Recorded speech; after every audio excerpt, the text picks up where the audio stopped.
Lucio. I did it last week. No, you're wrong. I scored.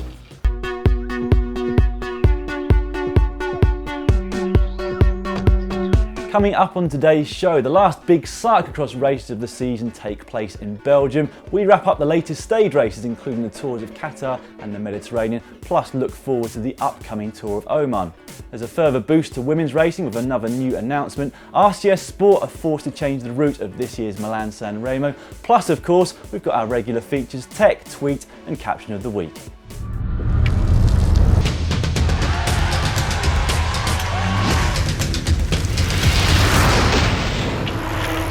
A quick prelude again though before we get started properly, and thanks to all of you who have already helped in our big subscriber push which we announced last week.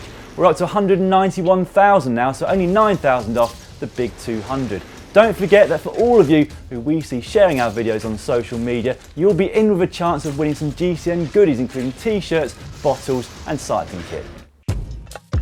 The last of the major cyclocross races took place on Sunday in the form of the SuperPrestige in Middelkerke. Tom Meusen of Telenet Fidea took the win on the day, crowning a successful weekend for the Belgian rider, having already won the Grand Prix Eco the previous day. He beat Kevin Powers of Sunweb by 19 seconds. However, many eyes were on the battle for the overall honours. Niels Albert looked to have things almost sewn up with the simple, but of course very difficult task of not letting Sven Nys too far out of his sight.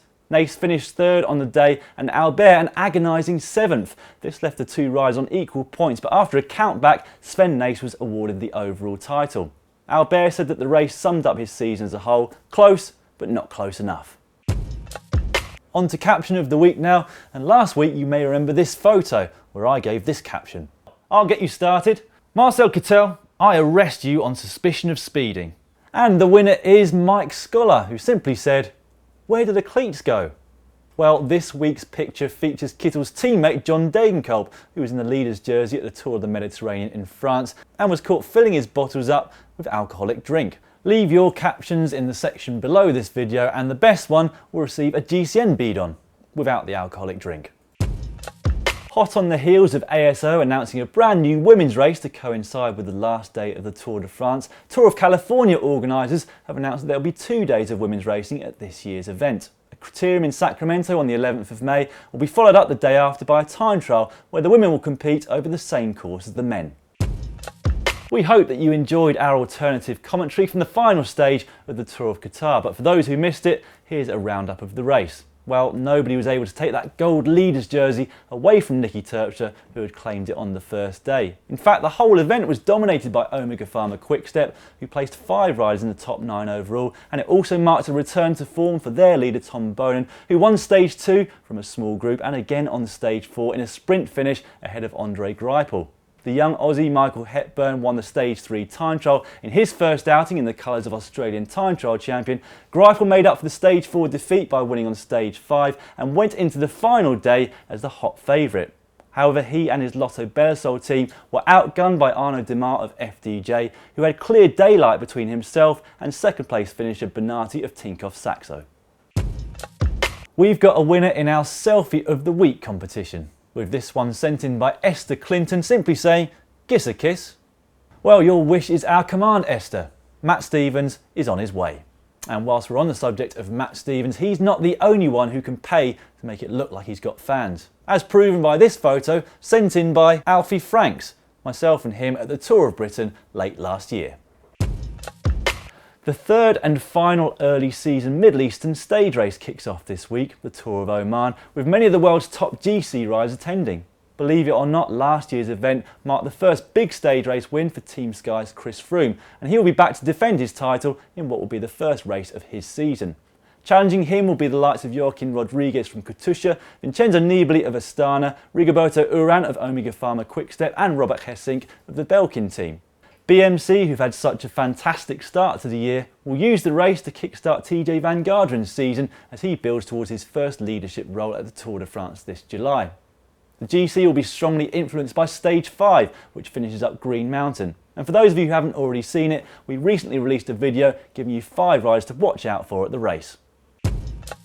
With the cyclocross season now reaching its conclusion, we thought we'd take the opportunity to feature a new cross bike in our Tech of the Week. This is the new Focus Mares CX. used by the likes of Steve Chanel at the recent Cyclo-cross World Championships. It's available in cantilever or disc options with mechanical or electronic shifting. Tweaks from the old Mario CX 1.0 include a 15mm longer head tube, a standardised seat tube angle across all frames. The bottom bracket drop is also reduced to 65mm in a bid to improve cornering performance. Weight is 895 grams for the cantilever and 922 grams for the disc option. Last year, organisers of Milan-San Remo RCS announced that they would have an additional climb in the 2014 race, the Pompeiana. It was set to come between the Cipressa and the Poggio, and it appeared to be the nail in the coffin for any sprinter hoping to win the event. Mark Cavendish and Marcel Kittel have already announced that they won't even be on the start line. However, it remains to be seen whether Cavendish and the world's other top sprinters will change their race programme to include the first one-day monument of the year, which takes place now in less than 5 weeks' time. On to GCN Strava Club now, which is up to almost 3,500 members. Our randomly picked member of the week though is Kelly Patterson, who's regularly riding over in Las Vegas. This week he completed his goal for February, which was to ride 250 kilometres. Send us your address, Kelly, and if I can't persuade GCN to send me out personally to deliver the bottle in Las Vegas, we'll ship it out to you. Giant Shimano couldn't possibly have envisaged how successful they would be at the start of 2014. And it appears they like to do things in threes. Marcel Kittel winning 3 stages on the trot in the Dubai Tour, Kirsten Wild winning 3 stages and the overall in the Tour of Qatar, and John Degenkolb, not wanting to be outshone, has just won the first 3 stages of the Tour of the Mediterranean. The Stage 3B individual time trial was won by Stephen Cummings of BMC, who also did enough to go into the leader's jersey. However, the GC was always going to be decided on the final day, which finished at Montferrand. Jean-Christophe Perrault of AG2R won that final stage. However, Cummings, finishing in 4th, 11 seconds behind the Frenchman, did enough to seal his first ever stage race victory. Coming up on the channel this week, well, on Monday we've already released the latest of our roadside maintenance videos, this time telling you how to get home if you get a buckled wheel out training. On Wednesday we talk you through how to train for mountains if you've only got access to flat roads, and on Thursday we give you our top 10 training destinations. Friday sees the latest of our factory tours, this time we're behind the scenes at Santini, and on Saturday we have a look at the Canyon bike from Joaquin Rodriguez. Tweet of the week this time comes from Tinkoff Saxo rider Carsten Krohn, who wrote this. For the ones not following Matty Breschel, he was staring at the goats and had a nasty crash. That's it for this week. Thanks again for joining us. I'm going to remind you again though, don't forget to share our videos. We want to get to 200,000 subscribers, and as soon as we get there, we can start giving all our goodies away. Pompeiana. We're in a bit of a quandary at the moment because it's on the centre spot, but no one can. So is it that I score? Next goal doesn't have to do the news show, alright? Ooh! Oh, goal! Back of the net. It's the way that you might expect. Well, just tightening that single loose spoke has made a huge difference to the buckle in this wheel.